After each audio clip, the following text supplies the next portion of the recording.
comecei a Isso devia escrever. ser uma loucura. Por que eu comecei a escrever os livros? Porque eu comecei, minha primeira edição, se eu não me engano, depois eu confiro isso, acho que a primeira edição foi em 98.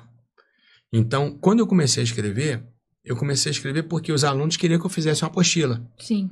Eu falei, não, para fazer uma apostila eu vou fazer uma coisa maneira, eu vou fazer uma coisa bacana, vou fazer uma coisa, né, de ponta. Até porque é uma outra coisa que eu admiro sua. Nada do que você faz mais ou menos. Não, Se você se propõe a fazer um negócio, você vai fazer muito bem, senão é melhor não fazer. Faço, é isso mesmo. E quando eu comecei a escrever, Dani, qual era a minha cabeça? Eu estudava muito. Até hoje eu leio, né? Então, assim, eu curto ler. Isso faz parte da minha característica estudar. Então, aí, só que tem livros que são intragáveis. Tem livro que parece que o cara escreveu para ele. E ninguém consegue. Ninguém consegue entender. Não, é horrível, porque você não consegue virar a página. Sim. Ou quando você vira, você chega na página seguinte, você não sabe o que está na página anterior. Já esqueceu. Então, qual foi o meu propósito quando eu comecei a escrever? Eu falei, eu vou escrever da maneira com que eu me comunico com os meus alunos. Eu posso me comunicar de duas formas. Eu posso dizer para você que o camarada foi atropelado na intersecção de duas artérias. Ou posso dizer que ele foi atropelado na esquina. O que você vai entender melhor? Na esquina. Na esquina. Só que a turma do direito gostava de complicar. A pompa, né? A pompa sabe, jurídica, aquela coisa do linguajar, aquele juridiquês, aquela coisa chata. Sim. Eu posso te explicar com profundidade, mas com leveza, sem com firula, clareza. Né? E aí, qual foi o grande lance também dos livros? Que, assim, se eu teorizo e não exemplifico, eu me passo pelo suprassumo do direito penal, porque você não vai entender o que eu escrevi. Sim. Quando eu exemplifico, eu falo, porra, essa teoria é isso aqui? Agora entendi, Eu quebro o mito, mas você se passa por simples. Então, muitas vezes as pessoas não entendiam, porque elas liam o meu livro e liam um livro de outras pessoas mais tradicionais e achavam, pô, mas aquele cara fala de forma erudita. Só que ele compreendia era naquilo que eu escrevia. Ele muitas vezes achava que a coisa era superficial porque ele entendeu. Sim. Mas não achava, o cara não conseguia entender que eu estava falando com profundidade um tema que era muito complexo. Então, eu acho que a grande missão do professor é essa. Sim. É você pegar aquilo que é complicado, mastigar aquilo ali e entregar para o cara da forma mais simples possível. E para que o cara consiga também criar o próprio raciocínio, né? Que não seja um robô de replicar ideias. E aí o que aconteceu? O livro ele começou a ganhar esse perfil, ele começou a ser adotado, né, pelas bancas examinadoras do Brasil inteiro. Sim. Ele começou a ficar um livro bastante conhecido e na época que se vendia livros, foi uma coisa assim muito bacana. Você chegou a vender 300 mil cópias, não foi no ano? Não, eu já vendi 800 mil. Caramba! Meu Deus! 800 mil. E quando que te deu aquele estalo de, por exemplo... Hoje acabou isso. Hoje, né? em qualquer lugar que eu vou, já teve gente no elevador... Não, diga-se, só abrindo parênteses, hoje isso acabou. Acabou, As grandes editoras fecharam, né? Isso acontecia, eu vou te falar, esse número que bateu 800 mil, isso aconteceu, eu posso te colocar aí há 4 anos, Sim. há 5 anos. De 5 anos para cá, quando se começou a ter os PDFs, porque a nossa briga anterior era com a cópia, sim, com a fotocópia. Xerox da faculdade. Com a Xerox da faculdade. Hoje não. Então, por que as grandes editoras quebraram? Porque você faz um livro, você atualiza aquele livro, no dia seguinte, sem exagero, tá todo mundo compartilhando o seu PDF. Sim. Então, quer dizer, qual a editora que resiste? Então, quando você...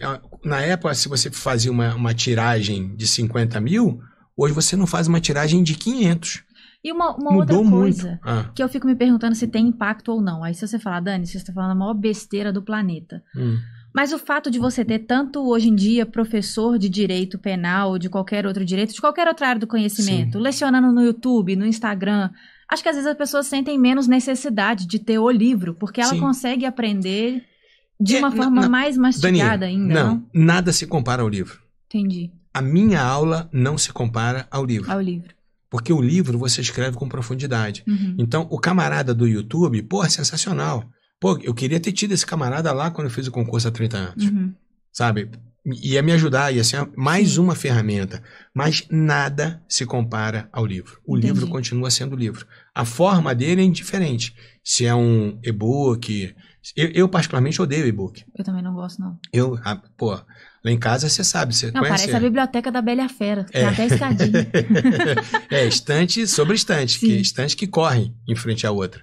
Porque, assim, eu curto livro. Eu compro livro todo mês. Sim. Todo mês, assim. Eu coloco na minha mesa um monte de livros que tá na minha... Vou lendo e são os livros que eu tenho que ler. Então, assim, eu curto o livro físico. Mas o livro físico vai morrer. Você é sua canetinha de gel vermelha. De gel. Só pode ser essa. Só pode ser essa. Gel vermelha e negócio amarelo. E lápis. Não serve pra porra nenhuma. Eu risco à vontade, não tenho critério nenhum, risco. E quando... Assim, porque eu tava falando do caso do elevador. Eu já fui parada em elevador, porque a gente é muito parecido. Sim. Da pessoa falar, caramba, você é a filha do Rogério Greco. Sim. Eu imagino que esse boom da sua fama veio muito com os livros. Porque aí você quebra as barreiras de estado, de onde tinha pretório. Sim. Quando que você se tocou de que você tinha virado uma pessoa muito grande? No sentido de que você extrapolou aquele meio que você tava ali. Você virou uma referência mesmo. Se eu te falar, não é falsa modéstia, não é... Eu não sinto isso até hoje. Sabe por quê? Porque eu consigo fazer bem a distinção do personagem, que é o Rogério Greco do livro, e de mim. Sim. Entendeu? Assim, eu sei quem eu sou, né? Então, as pessoas muitas vezes me veem de forma diferente porque o livro cria um personagem. Sim. Realmente ele cria, né? Então, aquela coisa do cara que está sendo lido na faculdade, que está sendo pedido nos concursos, citado. Não, é legal isso, citado, né? Nos tribunais, principalmente nos tribunais superiores. Assim, isso é legal, né? Isso é um reconhecimento do seu trabalho. Quantas e quantas vezes, Dani, eu me lembro que quando eu escrevia, eu era posição minoritaríssima, só eu, na verdade, para te falar a verdade, e eu sempre fiz questão de falar isso no livro, né? 99% da doutrina pensa dessa forma, mas eu penso...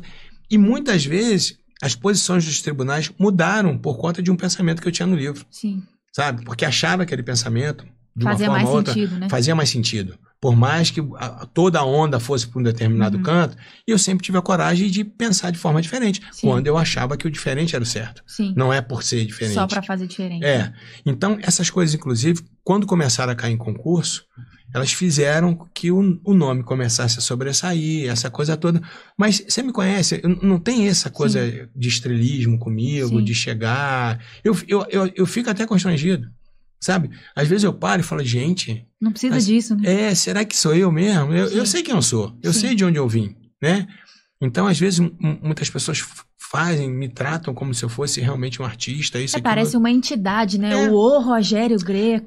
Eu lembro no meu casamento que tinha uma menina que era sua fã. Sim. E no meu casamento ela falou, meu Deus, o Rogério Greco tá aqui. Eu tô com meu pai. Você queria que ele não tivesse?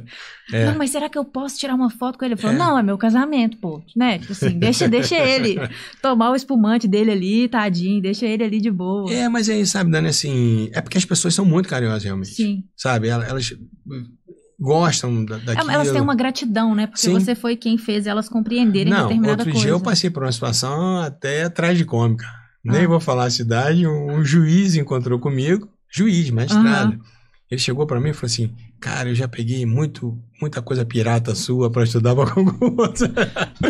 Eu não sei se eu dava uma rasteira nele, uma martelada, ou descarregava 9mm nele. Mas assim, Sim. Mas ele vindo numa boa, assim, ingrato, Sim. entendeu? No pretório, por exemplo, nós tínhamos aquelas fitas, né, que circulavam, que eram vendidas no curso. Mas elas acabavam viralizando. Todo mundo ia ter Todo acesso, mundo, né? MP3, né? Porque tinha o tal do MP3, né? Que a galera ia escutando as minhas aulas. Tem gente que fala dos meus exemplos até hoje, né? Porque... atirou em B. Mas não é. Não, mas não é. Porque eu sempre exagerava nos exemplos. Sim. Por quê? Porque quando você exagera, marca. Então eu falava os exemplos mais absurdos do mundo e o cara nunca mais esquecia. Sim. Tem exemplo que até hoje o cara fala, pô, Rogério, aquele cara que deu uma cotovelada e o olho do cara caiu e segurou o globo ocular, não sei o quê, papapá. Até hoje o cara fala, pô, irmão, tu ainda se lembra desse exemplo? É muito legal. Sim. Porque, assim, basicamente... Eu criei uma certa didática, entre aspas, que fazia com que o cara entendesse de uma forma tranquila, de uma forma lúdica, mas, assim, profunda. Sim. Então, que o cara podia pegar aquele exemplo ali e encaixar em qualquer situação aplicar. que ia dar certo. E querendo ou não, isso te abriu portas. Por exemplo, aí também me corrija se eu estiver errada, mas quando você começou a dar instruções pro BOP e coisa e tal, esse nome que foi construído te ajuda a abrir portas e e fazer outras coisas. E minha situação no BOPE foi muito interessante, porque em 2007, né, que eu comecei a frequentar o batalhão lá no Rio, eu fui com um amigo meu, que era da PF, e ele foi lá porque foi conversar com um policial do BOPE, e coincidentemente é que eu falei, pô, vou levar uns livros, vou deixar no batalhão, né? Sim. Entreguei ao comandante geral naquela época, que era o Coronel Pinheiro Neto, um camarada assim sensacional. Não me apresentei, só entreguei os livros para ele. Sim. Ele não sabia que eu era o Rogério do livro. Sim. Né? E na época conheci um irmãozaço, que foi o Novo, e também não me apresentei ao Novo. Adoro o Novo. Sou apaixonada com ele. Porque eu tava indo lá, não era como autor, eu tava indo lá com um amigo e tava fazendo, tipo, pô, só tô fazendo fazendo a gentileza de deixar um livro aqui pra galera, não sei o quê. Pra quem quisesse estudar. Mas eles não sabiam que eu era o autor do livro. Quando o Pinheiro Neto soube, então, ele foi me pegar e falou, rapaz, você não me fala que você... Eu falei, não, comandante, isso aqui não tem nada a ver. Sim. Aí nós criamos um vínculo de amizade muito grande. Eu ia pro batalhão com o Renê, vou trazer o Renê pra gente conversar aqui. O Renê foi comandante do BOPE também. A gente ia lá, fechava lá o batalhão final de semana, sabe? A galera que ficava no plantão lá pra fazer as operações, ia lá pra jogar ping-pong lá com o ex-comandante também, o Coronel Fábio, que nunca ganhei dele. E olha que eu sou bom no ping-pong. Aí o policial frustrado vibrou. Porque assim, e criou uma relação de confiança e de amizade muito grande, o que me fez ir com eles em muitos lugares. Sim. Então, por exemplo, eu tive uma experiência que é marcante na minha vida, que foi a retomada do Complexo do Alemão. Então, pô, você ir na caçamba do BOPE, na viatura, com o comboio, depois lá você embarcar no blindado, bater todos os pontos que o BOPE tinha batido. É um marco histórico brasileiro, isso aí. Isso nunca mais vai acontecer, pra te falar a verdade. Isso aconteceu uma vez, nunca mais vai acontecer, né? Sim. E depois ir com o BOPE também, muitas comunidades, né? Pacificadas, não pacificadas. Isso me fez mudar a minha visão com relação à segurança pública. Então, eu tinha uma visão de segurança pública como promotor, que é uma. Outra coisa é a visão do profissional que atua na ponta, que é outra completamente diferente. E isso fez com que mais pessoas se identificassem com o seu trabalho. Sim. E hoje eu vejo que uma das suas grandes... um dos seus grandes desejos é fazer com que o pessoal entenda a visão da polícia e que a polícia também entenda a parte jurídica para que todo mundo consiga trabalhar direitinho. Por isso eu criei o pós-graduação. Sim. Então, o que eu via, Dani? No BOPE, por exemplo, um monte de instruções que eu fiz. Por mais que fosse, né, uma tropa extremamente especializada, havia um buraco em termos de instrução jurídica também. Então, assim, e era uma tropa ávida por conhecimento. Eu me lembro que a parte mais legal das instruções no BOPE eram as perguntas. Então, isso me fez fazer um livro que no começo seria um manual de instrução da tropa, que seria só para o BOPE, mas ele acabou ficando muito grande e virou atividade policial, hoje manual de atividade policial. Foi por conta do BOPE. Tanto é que nos agradecimentos eu agradeço ao Coronel Pinheiro Neto, ao Coronel Renê, a turma toda daquela época que me abriu essas portas, para poder estar falando com a tropa e ouvindo, na verdade, aquilo que muita gente não sabe que é uma realidade. E partindo daí eu falei, gente, a gente peca por falta de conhecimento. Então, o que eu vou fazer? Já que agora eu sou livre, não estou mais no pretório, posso fazer o que eu quero, eu montei um curso, né, que você hoje coordena, mas aconteceu muito antes de você, que era um curso de pós-graduação em Ciências Penais e Segurança Pública. Para quê? Para nesse curso eu fundir tudo aquilo que tem de melhor das ciências penais com a segurança.